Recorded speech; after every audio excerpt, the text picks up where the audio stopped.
My name is Javi Barria, and I am 22 years old. I was in middle school when my mental health first started deteriorating at a rate where I couldn't notice, but I kept denying that it was happening. I was fine. Everything was fine. I was just having a bad day. And then in high school, I could no longer hide it anymore, and I had a dissociative episode where I forgot where I was and who people were. And so they took me to Seattle Children's. I spent 3 months there. The psychiatric and behavioral medicine unit is designed for kids to be there like 2 weeks max. So me being there 3 months was kind of abnormal. After that, I went to a long-term treatment facility in Tacoma, and I spent the next year and a half there. I think the biggest stigma I faced was from myself. I didn't want to see a therapist. I didn't want to acknowledge that I needed to take medication because that means the problem's real.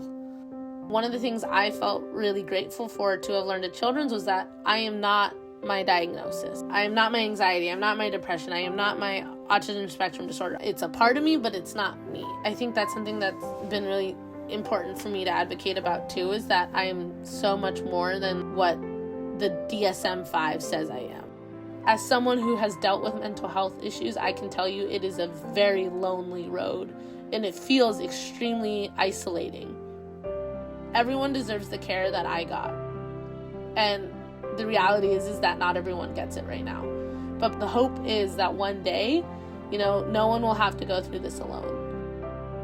I can't change what happened to me in the past. I can't change the way that people dealt with me in the past. But what I can change is how people will deal with the next hobby, how people will deal with the kids who are in 3rd grade right now hiding in the library because they think they're going to get expelled because they took a soccer ball without asking.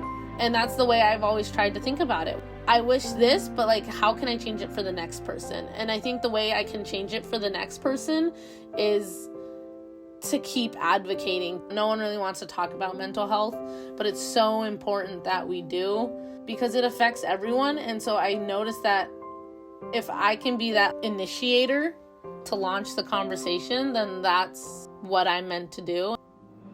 I talk a lot about my story and what you can do to help others and support mental health awareness and, have the conversation. But I think one of the biggest things is just to have compassion. We have to take care of each other because that's all we have.